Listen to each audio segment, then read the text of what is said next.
Mom found out how much I make working as a finance consultant and shows up at my apartment asking for her share with golden child brother, so I finally snapped and told her the golden child brother she's so proud of isn't even hers, and oh boy.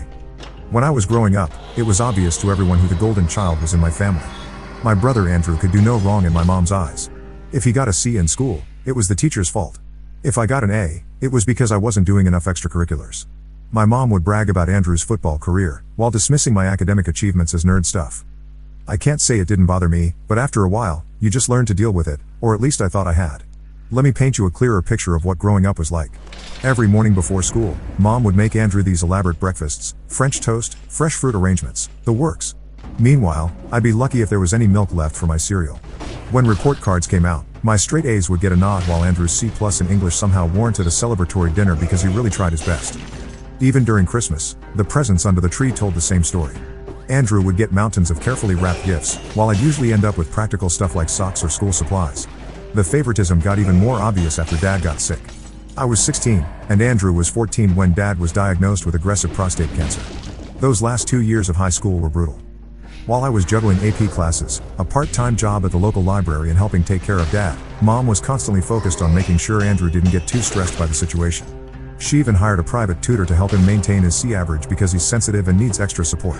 Meanwhile, I was staying up until 3 a.m. studying after spending hours helping Dad with his medication and cleaning up around the house. Dad passed away during my senior year, just 2 months before graduation. I remember Mom barely acknowledged my valedictorian speech because Andrew was having a really hard time and needed her attention. He ended up skipping the ceremony entirely, claiming it was too emotional for him, and Mom stayed home with him instead of watching me graduate. That one hurt more than I like to admit. The college years were a whole other level of unfair. Despite having a college fund set up by Dad before he passed, which mysteriously disappeared, Mom claimed it was used up by medical bills. I had to scramble for scholarships and student loans. Meanwhile, Mom somehow found money to send Andrew to an expensive football academy in New York for a summer program, which he quit after 3 weeks because the vibe wasn't right. That program cost more than my entire freshman year tuition. I worked my butt off in college, full course load, dean's list every semester plus 2 part-time jobs, one at the campus library during the day and another waiting tables at night. I lived off ramen and coffee, sharing a tiny apartment with 3 other students to save money. During this time, Andrew was living at home rent-free, finding himself through various expensive hobbies that Mom happily funded. There was the pottery phase, complete with a $2,000 wheel that's now collecting dust in the garage. The photography period, Mom bought him a professional-grade camera, and let's not forget the brief stint as a professional food critic, which mostly involved Mom paying for expensive restaurants. After graduating summa cum laude, I landed an entry-level position at a consulting firm. The starting salary wasn't great, but I was determined to make it work. I lived in a sketchy studio apartment, took the bus everywhere, and brown-bagged my lunches. Every spare dollar went towards paying off my student loans or building my emergency fund. Meanwhile, Andrew was on his 5th career change. This time deciding he wanted to be a yoga instructor. Mom of course paid for his certification, equipment, and even rented a small studio space for him, which he used for exactly 3 months before deciding he wasn't feeling fulfilled. The thing is, I didn't even mind their dynamic that much anymore because I'd created my own life. I had good friends, a growing career, my own space. I kept my distance from family stuff, showing up for major holidays with a generic gift card and leaving before the drama could start. It worked for everyone, or so I thought. Over the past few years, I've really hit my stride professionally through a combination of hard work, strategic job moves, and some lucky breaks. I worked my way up to senior consultant. I managed to pay off my student loans early and even began building a decent investment portfolio. For the first time in my life, I felt financially secure. I'm not flashy about my success. I drive a used Honda, live in a modest but nice apartment, and my biggest splurge is probably my weekly therapy sessions, which honestly have been worth every penny. But I guess word gets around, especially in the age of social media. The confrontation that happened last Saturday had actually been brewing for a while. A week before, I'd gotten some weird texts from Andrew asking about investment advice and whether I could help him start a business. I brushed them off with vague responses because I knew where that road led. Then Mom started calling more frequently, making odd comments about how successful children support their parents and sending me articles about family wealth management. So when they showed up at my door that Saturday morning, I wasn't completely surprised, just disappointed. Opening the door to find Mom and Andrew standing there felt like a scene from a bad movie. Mom didn't even wait for an invitation before pushing past me into my apartment. First thing she did was look around and make a comment about how fancy my place was. It's really not, just a regular 2-bedroom apartment with IKEA furniture. Andrew flopped down on my couch like he owned the place, already scrolling through his phone. Then came the bombshell. Mom pulled out an actual spreadsheet. Yeah, she really did that, breaking down what she called my family obligations. She had calculated that I owed her roughly $150,000 for raising Ah, me. me pego igual. Apparently, she kept receipts for everything from my childhood medical bills to school supplies. Plus, she wanted me to invest in Andrew's newest business idea, some sort of crystal healing spa concept that would only need about $75,000 to get started. The whole time she was talking, I could feel this weird calm settling over me. You know that moment in movies where everything goes quiet right before all hell breaks loose? It was exactly like that. I let her finish her whole presentation. I watched her show me her calculations, listened to Andrew chime in about how this was my chance to finally be a good sibling and how mom guilt-tripped me about how dad would have wanted me to take care of the family. That's when I lost it, like, really lost it. I started with the college fund, asked her point blank what really happened to dad's savings. She muttered something about medical bills, but I reminded her that dad's insurance had covered most of those. Then, I brought up every football class, every expensive hobby, every time she had chosen Andrew over me.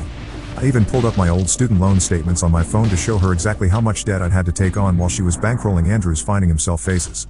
But the real kicker, I had something I'd been holding on to for years, something dad told me during one of our last conversations when the morphine had made him more honest than he'd ever been. He confessed that Andrew wasn't actually mom's biological son. Apparently, while mom had been away on a long business trip about 15 years into their marriage, dad had a brief affair with someone from his office. 9 months later, Andrew arrived. The moment I said it, the room went dead silent. Mom's face turned this weird shade of purple I'd never seen before. Andrew just sat there, mouth open, phone forgotten in his lap. Then he started crying, not his usual dramatic sobs, but quiet, sharp tears. Mom started yelling, calling me a liar, saying I was making things up to hurt them, but I wasn't done. I pulled out my phone and showed them the email I'd saved from last year, results that I'd gotten done for health reasons, showing Andrew and I were only half siblings. I'd never planned to reveal this. It was dad's secret to take to his grave and I've respected that for years. But something about their entitled attitude, the spreadsheet, the demands, it just broke something in me. I told them both to leave. Mom was still shouting, but Andrew just got really quiet and started pulling her towards the door before they left. He turned back and asked if I was sure about the DNA results. I just nodded. Ever since then, the situation has been intense. My phone's been blowing up with texts and calls from both of them, random family members who've heard various versions of what happened. Mom's been telling everyone I'm lying to get out of family obligations, while Andrew has gone completely silent on social media. A first for him. I've blocked most of their numbers and social media accounts. I'm sitting here in my apartment, alternating between feeling guilty about spilling dad's secret and feeling relieved that everything's finally out in the open. Part of me wonders if I should have just written them a check to make them go away, but I know that wouldn't have solved anything in the long run. Did I go too far? Should I have just kicked them out without saying anything? I've been carrying this secret for so long, maybe it wasn't my place to tell it. But watching them waltz into my home, demanding money like they were entitled to it after years of favoritism and emotional neglect, I just couldn't hold it in anymore. Am I the one who messed up here? You guys, first off, thank you for all the support on my original post. I'm still trying to process everything that's happened in the last 48 hours and let me tell you, it's been a roller coaster. I honestly thought the worst was behind me after I dropped that bombshell, but it turns out the fallout is just getting started. Andrew is still radio silent, which doesn't exactly shock me. He's never been the kind of person to confront things head on, especially when it comes to messy family drama. Avoidance has always been his go-to. That said, I did hear from one of our cousins recently and surprise, Andrew hasn't been totally quiet. He apparently reached out to them and not to apologize or even try to understand my side of things. Nope. He's been venting about how unfair this whole situation is and how I ruined his life. Hearing that felt like a punch in the gut. I guess I shouldn't have expected anything else though. It's easier for Andrew to paint me as the bad guy than to face the fact that this secret was bound to come out eventually. What hurt the most wasn't even the blame he's placing on me. It was when my cousin told me Andrew had said he doesn't think mom will ever forgive him if she believes what I've said. That part hit differently. For someone who's had every ounce of mom's attention, love and support all these years, it feels like he's suddenly afraid of losing his golden child status. And then there's mom. She's clinging to denial like it's the only thing keeping her afloat. But I'll take it. As far as she's concerned, I'm some master manipulator who made this whole thing up to get out of helping them financially. That's her story, and she's sticking to it. It's frustrating because the claim is so absurd. It would be laughable if it weren't so damaging. The worst part is I can see why she's doing it. If she admits that this is true, she has to face the fact that dad, the man she loved and built a life with, betrayed her. She has to accept that her family wasn't the perfect picture she's always believed it to be, and that's a lot to handle.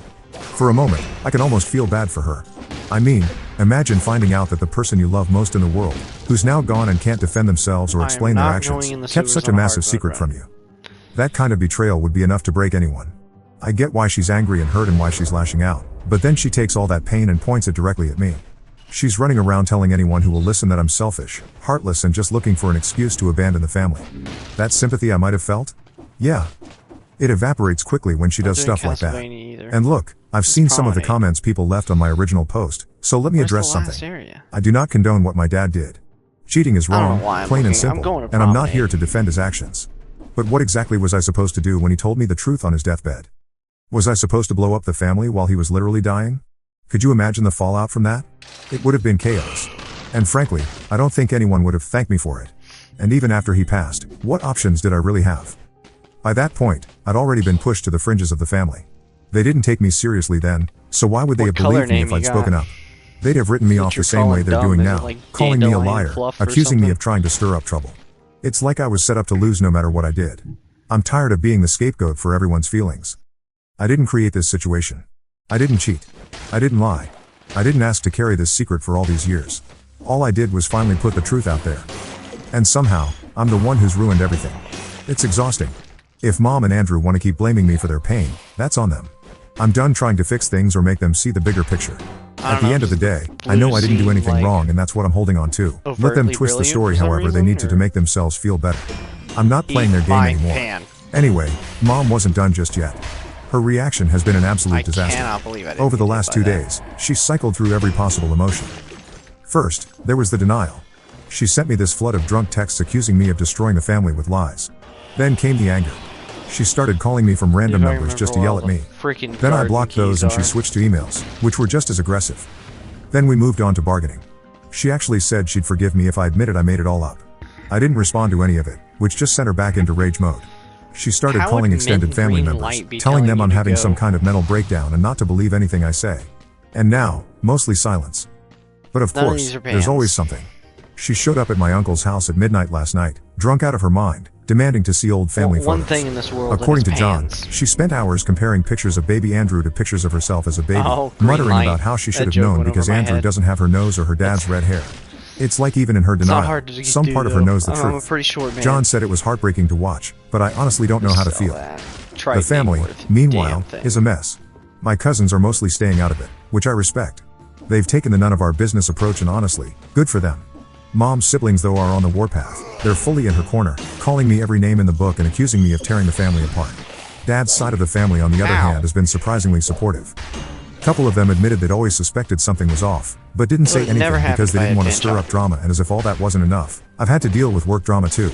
My boss pulled me aside yesterday to ask if everything was okay because apparently my personal situation had made its way into office gossip.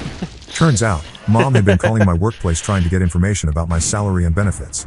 HR shut her down immediately, thank God, but the whole thing was mortifying. I don't even want to think about what my coworkers must think of me now. I've taken a few days off work to try to process everything, but it's hard to focus on anything when my phone keeps buzzing with messages from family members. I've muted most of them, but the guilt still lingers. I hate that things got to this point, but I don't know what else I could have done. As a precaution, I ordered one of those video doorbells just in case Mom decides to show up unannounced. I hate it's come to this, but I need to feel safe in my own home. Despite everything, there's this weird sense of relief. It's like I've been carrying this massive weight for years without even realizing it. Don't get me wrong. I still feel guilty about how everything came out. I didn't want it to happen this way, but at the same time, I can finally breathe. For the first time in forever, I feel like I'm putting myself first and it's overwhelming in the best way. So, yeah, that's where things stand right now. I'm exhausted, emotionally drained and still trying to make sense of everything, but I'm holding on to that small sense of freedom. Let's hope it lasts. Things have been oddly quiet since my last update and I'm not sure if that's a good thing or just the calm before another storm. Everything feels very still, like everyone's frozen in place, unsure of what to do next. I've blocked both Mom and Andrew at least temporarily because the constant flood of messages and calls was doing nothing but wrecking my mental health. For the first time in ages, my phone is quiet, and while it's a relief, it's also unsettling. I decided to tell my employer about the situation just in case Mom or Andrew tried to cause problems at work again. Thankfully, my boss was incredibly understanding. They assured me that HR would handle any issues and my personal life wouldn't affect my standing at the company. Still, it's humiliating to even have to explain this mess. I'd worked so hard to build a professional reputation and now I'm left wondering if some of my colleagues see me as the person with family drama. I've made a conscious decision not to engage with this drama unless it directly involves me. As tempting as it is to keep tabs on what everyone's saying or doing, I know it's not healthy. Taking a step back has given me some perspective though. From the outside looking in, I can understand why both Andrew and Mom are struggling to accept this news. For Andrew, he spent his whole life being treated as the golden child, and now that pedestal is crumbling. And for Mom, finding out that your marriage wasn't what you thought it was and that the child you doted on isn't biologically yours, that's a brutal reality to face. But understanding their pain doesn't mean I'm excusing their behavior. They're both adults, and at some point, they need to take responsibility for how they're handling this. Blaming me isn't going to change the facts. The rest of the family has also been unusually quiet too. It's like everyone's waiting for someone else to make the next move. I did hear from Uncle John, who said Mom has been staying with him on and off. Apparently, she's still in denial, but she's also started going through old photo albums asking questions about Dad's past. John thinks she's trying to convince herself that this isn't true while also searching for proof that it is. It's a weird limbo, and I don't envy her one bit. I also got a message from one of Dad's old friends. She apologized for not reaching out sooner and said she felt guilty for not speaking up years ago. Like a pen? She told me more about the woman Dad had an affair with, Andrew's biological mother. Yeah. She's still in our old hometown living a quiet life as a university professor. That and painting. She apparently had no idea about Andrew and probably still doesn't. Part of me feels like someone should tell her, but another part of me wonders if that would just make everything even messier. For now, I'm just focusing on getting through each day. Work has been a welcome distraction, and I've been leaning on my friends more than ever. Hey, everyone. I'm sorry for disappearing for a while. After everything that's happened, I decided I needed a break from all the chaos. And, honestly, I've been trying to figure out where I stand in all of this. It's been a lot, but I think I'm finally starting to see the light at the end of the tunnel. About a week ago, Andrew showed up at my apartment completely out of the blue. I hadn't heard a single word from him since the whole thing blew up. So to say I was shocked is an understatement. He looked like he'd been through hell. His usual polished Instagram-ready appearance was nowhere to be found. His hair was a mess. His eyes were puffy and red like he'd been crying nonstop. And he had that exhausted hollow look of someone who hasn't slept or eaten properly in days. Honestly, I almost didn't recognize him at first. And when I opened the door, he just stood there for a moment like he wasn't even sure he'd come to the right place. I didn't know what to expect. But the last thing I imagined was seeing Andrew in such a vulnerable state. He's always been the one who seems so sure of himself, so confident. But this was a side of him I'd never seen before. Once I let him in, he kind of hesitated, like he wasn't sure if he was welcome. I didn't have the energy to argue or push him away, so I just motioned for him to sit down. For a few minutes, neither of us said anything. It was awkward, but I wasn't about to make the first move. Finally, he started talking, and let me tell you, I wasn't prepared for what he had to say. After going completely radio silent on me, Andrew had apparently thrown himself into uncovering the truth. He reached out to some of Dad's old friends, people I didn't even know he kept in touch with, and started asking questions. Through them, he managed to track down his biological mother. Hearing him talk about finding her was surreal. He told me about the moment he reached out to her and how she reacted. The woman had absolutely no idea he even existed. Imagine living your life and then suddenly finding out you have a grown son. He said she was completely shocked at first, which makes sense. I can't even begin to imagine what that would be like for either of them. Apparently, when they finally met in person, they ended up talking for hours. Andrew admitted to me that he had been in denial for a long time, convincing himself that this whole thing couldn't be true even when the signs were right there in front of him. Meeting his biological mother, though, changed everything. He said it made him realize that ignoring the truth wasn't doing anyone any favors, least of all himself. After that, he decided to talk to Mom about everything. According to him, the conversation was one of the hardest things he's ever done. He said Mom didn't yell or accuse him of anything, but she completely broke down. He described it as this raw, heartbreaking moment where all of her pain and confusion just came pouring out. She didn't say much, but he could tell she was devastated. He tried to explain to her that meeting his biological mother wasn't about replacing her or pushing her away. For him, it was about understanding a part of himself he'd been missing. He said he saw how much that hurt Mom, but he couldn't keep pretending anymore. Apparently, she just nodded and didn't say much. It was heavy even just hearing about it secondhand. His biological mother, on the other hand, seems eager to build a relationship with him now that the initial shock has worn off. Andrew seemed cautiously optimistic about it. He said it feels weird trying to connect with someone who's technically a stranger, but also a part of him. I told him it's okay to take his time and not rush into anything. This is uncharted territory for both of them, and there's no right way to handle it. Then a few days after Andrew's visit, Mom called me. It was a short conversation, but I could tell she wasn't in a good place. She said she knew about Andrew meeting his biological mother. And while she claimed to be happy for him, I could hear the disappointment in her voice. I think she feels like she's losing him, like this revelation has created a distance between them that can't be bridged. What really caught me off guard was when she said she's decided to move to Florida to stay at her parents' old house. She said she needs a fresh start. I didn't really know what to say, so I just kept it simple. Okay. And take care. The call ended pretty quickly and I just sat there for a while, trying to process it. Since then, things have been eerily quiet. I haven't heard much from either Andrew or Mom. And, honestly, I'm fine with that. After everything, I'm still waiting for an apology, Something that acknowledges the years of hurt and favoritism, the way they both treated me like an afterthought. But at this point, I'm not holding my breath. I've realized that I can't force anyone to acknowledge the hurt they've caused me or to apologize for it. But what I can do is decide how much of myself I'm willing to give to people who don't seem to value me. And right now, the answer is not much. That doesn't mean I'm cutting them off completely, at least not yet, but I'm definitely not going out of my way to reconnect. I've spent so much of my life trying to earn my family's approval. And now, for the first time, I don't feel the need to anymore. It's freeing in a way. Life has been quieter since then. I've thrown myself back into work and started focusing on things that bring me joy. My kickboxing class has been a lifesaver. There's something about punching a bag that feels so cathartic after everything I've been through.